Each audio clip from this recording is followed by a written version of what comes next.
ایک کہہ رہا گھوڑا حلال، دوسرا کہہ رہا مکروہ، یہ کہہ رہے ہیں کسی پہ جب جا، یہ ایک ہی مکے والے کے پاس پہنچ جائے گا۔ ایک کہہ رہا ہے زبان سے نیت زور سے کرو، نیت کرتا ہوں 2 رکعت نماز سنت ہاتھ سے اللہ کے منہ میرا قبلہ شریف کی طرف، دوسرا کہہ رہا ہے زبان سے زور سے نیت کرنا بدعت۔ یہ چاروں اماموں کے فتوے بتا رہا ہوں، ایک کہہ رہا جائز، دوسرا کہہ رہا بدعت، راستے الگ الگ ہیں، پھر بھی ہمارے مفتی ہمارے مولوی چلا رہے ہیں کسی بھی ڈگر کو پکڑ لے تو وہی پہنچے گا جو سڑک مکے پہ جا رہی ہے۔ غور تو کرو میرے پیارے ساتھیو، آج حالات کتنے نازکتا بے ہیں، پھر بھی کہہ رہے ہیں کہ راستے الگ الگ پہنچو گے وہی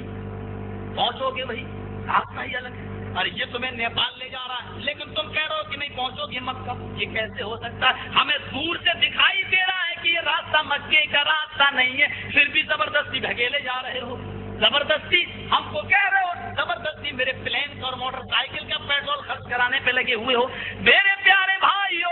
1400 سال پیچھے کی طرف چلا جا، ہم سے کہتے ہیں،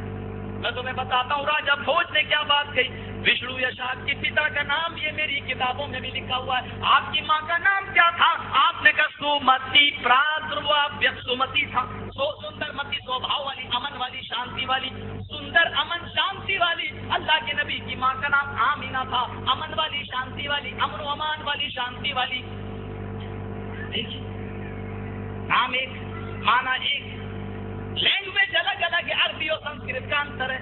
ہندو بھائیوں کا بھی وہ رسول تھا محمد صلی اللہ علیہ وسلم۔ آج ہم کو یہ بتاتے ہیں کہ رسول رحمت للعالمین ہے، اور عالمین عالم کے لیے، تو عالم کے لیے ثابت کرنے کے لیے ہم کو ان کی بھی کتابیں پڑھنا پڑیں گی، جب تک ہم ان کو بتا نہیں سکتے کہ آپ کی کتابوں میں بھی میرے نبی کا تذکرہ ہے، لیکن کیا بتاؤں، منتر پڑھ دیا تو کافر، تم اردو دھونک مچو تو پکے مسلمان، ہم سنسکرت پڑھ دیں تو ہم کافر ہو گئے۔ ذرا غور تو کرو میرے پیارے ساتھیو، اگر ان جملوں پر کافر ہوں تو جاؤ مجھے رہنے دو، قیامت کے دن میرا آقا میرا دامن پکڑ کے پوچھے گا، آئے جرجیس بتا تو نے جو اللہ نے تجھے عالم بنایا تھا اور میرے بعد دین کی وراثت علماء کے ہاتھ میں آئی تھی، میرے بارے میں تو نے کیا بتایا؟ میں کہوں گا اے اللہ کے نبی، زیادہ نیکیاں لے کر تو نہ آیا، زیادہ اچھے عمل کر کے تو نہ آیا، لیکن دنیا میں جب تک زندہ رہا ہندو بھائیوں کو بھی آپ کے بارے میں بتاتا رہا، یہودیوں کو بھی بتاتا رہا، اور میں نے دنیا میں گالیاں کھائی تو اپنوں سے کھائی، اور تو اچھی طریقے سے جانتے اے اللہ کے رسول، آپ کو اللہ نے بتا دیا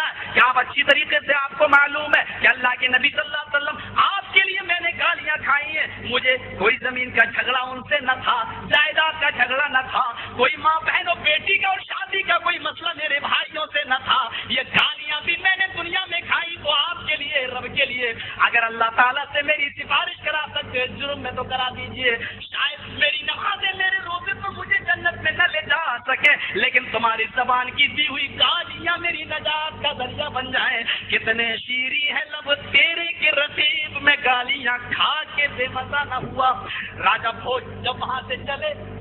تو کہنے لگے کہ میں بھارت میں جا رہا ہوں، اے محمد صاحب مجھے کچھ نصیحت کر دیجئے کہ میں بھارت میں جانے کے بعد لوگوں کو کیا بتاؤں۔ تب محمد صاحب جواب دیتے ہیں کہ راجہ بھوج جب بھارت میں پہنچو تو میرا ایک قافلہ، میرا ایک گروہ بھارت میں تبلیغ کے لیے آئے گا، دھرم پرچار کے لیے آئے گا، میں تو بھارت نہیں جا سکوں گا، میرے انویائی میرے صحابہ بھارت میں آئیں گے، میرے صحابیوں کی پہچان یہ ہوگی، جب یہ لوگ پہنچے تو اپنے ہندوستانیوں سے، بھارتیہ لوگوں سے، باشندوں سے اتنا کہہ دینا کہ ان کی یہ پیشین، ان کی علامتیں اور چہن دیکھ کر ان پر ایمان لے آنا۔ تب راجہ بھوج نے کہا کہ کیا نشانیاں ہیں؟ تب راجہ بھوج بھارت میں آئے، اور بھارت میں آنے کے بعد وہ نشانیاں انہوں نے بیان کر کے بتا دی۔ شرم شرودھاری ستوشکا اجلا پی لنگ چیتین سارو بھاجو متو مم آج بھوپتی پریم رامایا مت وچارتا تب دیو مہاراج منتا ستما گیتا مرموج ششٹ سمنجی آدی دتا پشیہ بھونر تھا درشتا پرم وسمے ماگیتا۔ یہ نشانیاں یہ ہوں گی کہ آخری نبی محمد صاحب کے انویائی جب بھارت میں آئیں گے تو وہ لمبی داڑھی رکھنے والے ہوں گے، لمبی داڑھی ان کی پہچان ہوگی۔ شرم شرودھاری ستوشکا چوٹی نہیں رکھیں گے، ارتھات شنکر جی کی چوٹی سے جو گنگا جمنا بہ رہی ہے، اور ہمارے ہندو بھائی جو آستھا رکھتے ہیں وہ چوٹی کے دشمن، چوٹی ارتھات چوٹی نہیں رکھیں گے، یعنی ان کی پہچان یہ ہوگی کہ وہ چوٹی کی رسم کو ختم کر دیں گے، لمبی داڑھی رکھنے والے ہوں گے۔